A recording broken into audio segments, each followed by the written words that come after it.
ভেড়ার চামড়ায় নেকড়ের গল্পটা তো আমরা সবাই কম বেশি শুনেছি, তাই না? কিন্তু এটা কি শুধুই একটা ছোটদের গল্প? একদমই না। এটা আসলে প্রতারণার কৌশল আর তার পরিণতির একটা অসাধারণ কেস স্টাডি। চলুন আজ এই পরিচিত গল্পটার একটু গভীরে যাওয়া যাক আর দেখি কিভাবে একটা নিখুঁত ছদ্মবেশী একটা ভয়ঙ্কর ফাঁদে পরিণত হতে পারে। হ্যাঁ, এই প্রশ্নটা নিয়েই আমরা এগোব।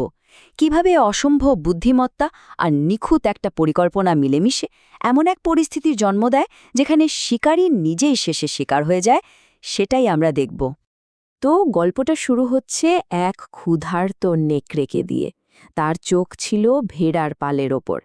কিন্তু মুশকিলটা হলো মেষপালকটা ছিল সাংঘাতিক সতর্ক। এই শক্ত বাধাটা টপকানোর জন্যই নেকড়েটা এক দারুণ ধূর্ত একটা পরিকল্পনা করে বসে। অনেক চেষ্টা করেও যখন সে ভেড়ার পালের কাছে ঘেঁষতেই পারছিল না, ঠিক তখনই ওর চোখে পড়ল একটা ফেলে দেওয়া ভেড়ার চামড়া। আর ওটা দেখার সঙ্গে সঙ্গেই ওর মাথায় একটা বুদ্ধি খেলে গেল, একটা ভয়ঙ্কর বুদ্ধি। মানে ওর প্ল্যানটা কিন্তু বেশ গোছানো ছিল। শুধু চামড়াটা পরে নেওয়া নয়, আসল উদ্দেশ্য ছিল ভেড়ার পালে এমনভাবে মিশে যাওয়া যাতে মেষপালক কিচ্ছুটি টের না পায়, আর তারপর সুযোগ বুঝে একটা একটা করে ভেড়া সাবার করা। একেবারে যাকে বলে সুচিন্তিত কৌশল। আর কি আশ্চর্য, ওর প্ল্যানটা একদম হুবহু খেটে গেল। মেষপালকের নাকের ডগা দিয়ে ও দিব্যি ভেড়ার পালে ঘুরে বেড়াতে লাগল। রোজ একটা করে শিকার। নেকড়ে তো মহা খুশি। ও হয়তো ভাবছিল এর চেয়ে ভালো আর কি হতে পারে। কিন্তু ও একদমই বোঝেনি যে এই সাফল্যটাই আসলে ওর শেষের শুরু ছিল। আচ্ছা, গল্পটা তো শুনলাম, কিন্তু একটু ভাবা যাক, এই ছদ্মবেশটা এত সফল হলো কি করে? এর পেছনে কিন্তু মানুষের দেখার আর বিশ্বাস করার একটা দারুণ মনস্তত্ত্ব কাজ করছে। ব্যাপারটা দেখুন, একদিকে মেষপালক কি দেখছে, একটা মোটা-সোটা শান্তশিষ্ট ভেড়া, আর অন্যদিকে আসল সত্যিটা কি, ওটা একটা চালাক খতরনাক শিকারী যে সুযোগের অপেক্ষায় আছে। এই যে দেখার আর হওয়ার মধ্যে পার্থক্য, এটাই ছিল প্রতারণার আসল জোর।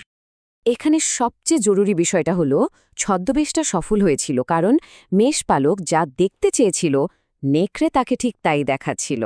মেষপালক তো ভেড়াই দেখতে চায়, তাই না?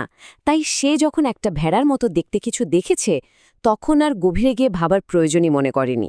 নিজের চোখকেই বিশ্বাস করেছে, সত্যিটাকে নয়। কিন্তু গল্পটা এখানে শেষ হলে তো আর ক্লাসিক হতো না, তাই না?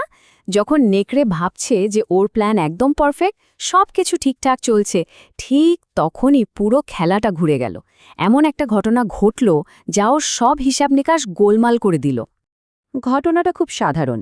একদিন সন্ধেবেলা মেষপালকের হঠাৎ করে ভেড়ার মাংসের স্যুপ খেতে ইচ্ছে হল। এই ছোট্ট একটা ইচ্ছে পুরো গল্পটাকেই পাল্টে দিল।